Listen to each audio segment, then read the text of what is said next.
Hello, everybody. Thank you for joining this medical talk today with Professor Mertens from Zurich.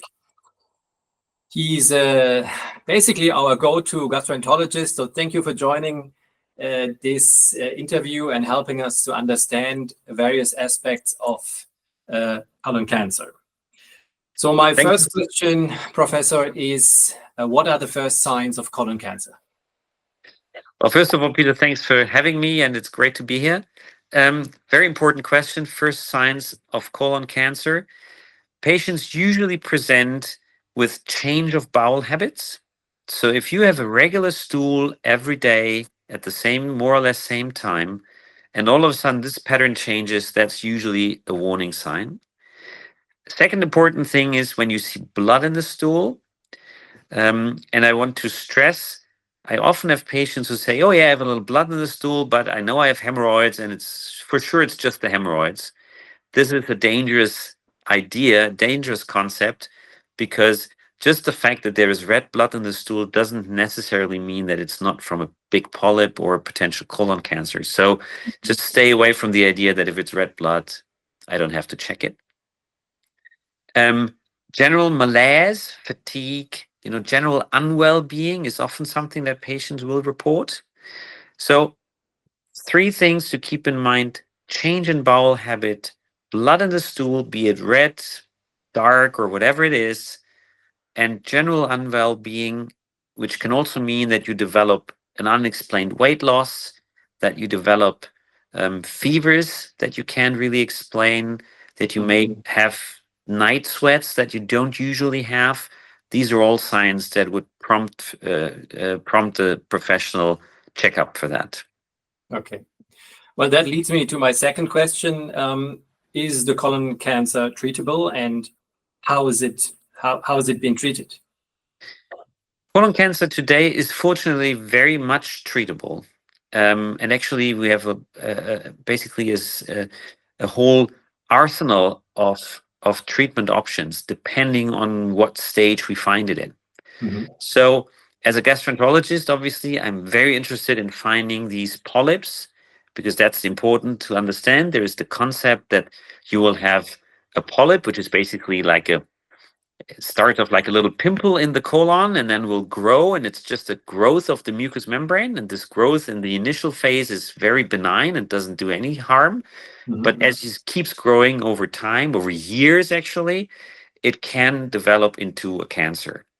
And that's this concept you can easily find during, let's say, a checkup Absolutely.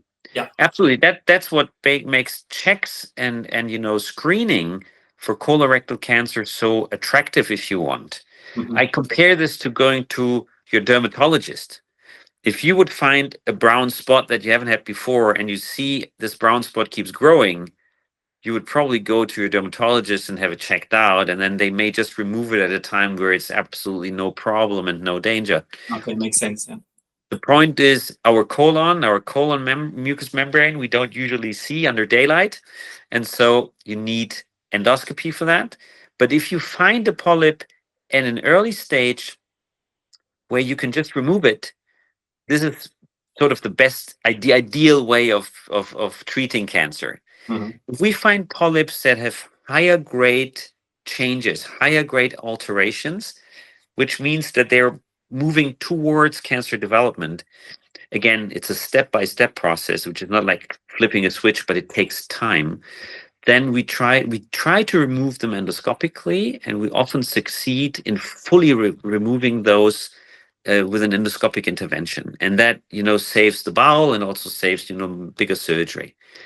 The next thing that comes into the play is if we find something where we have the suspicion that it's already been growing more into the depth, then that's the point where we call the surgeon, and we need a good bowel surgeon for that to remove the piece of bowel. And then again, depending on which state we are in, it may require further treatment. You may have to pre or after the removal treat the patient for the potential of seeding of this cancer into the environment and into the further lymph nodes. But again, this depends very much on the stage of disease that we find. And in an ideal world, we would all find all the polyps before they ever turn into cancer. Okay. But what if you have, let's say, you're not going to regular screening, you're not, and all of a sudden you come up with like a real problem. Cancer. So usually what we do is, they're found again during an endoscopy.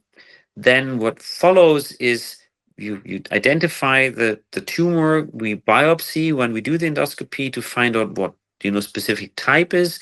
We at the same time we screen for genetic alterations or certain treatable mutations in the cancer. So we kind of get a good idea of what kind of beast is this. And then what follows usually immediately here, within the next 2 to 3 days, is a staging, which means that we make an entire workup of the patient, see whether there are any signs of metastasis, any signs of, further or more extensive disease. And then this is all usually taken together into a tumor board where we will discuss with the surgeons, with the oncologists, with the radiologists, what are the findings, what stage are we in, what are the best treatment options. And then this may result in you being operated immediately and then treated by an oncologist afterwards. This may result in an oncological treatment to begin with, maybe combined with a radiotherapy and no surgery at all. So again, this is a very individual thing, but it's important to see that this requires a whole lot of experts that need to come together to find the best path for every patient.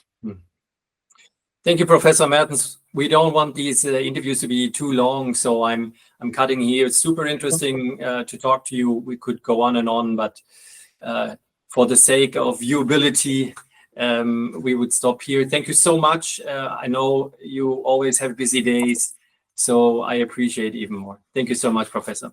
Thank you, Peter. It's been great fun. Thanks.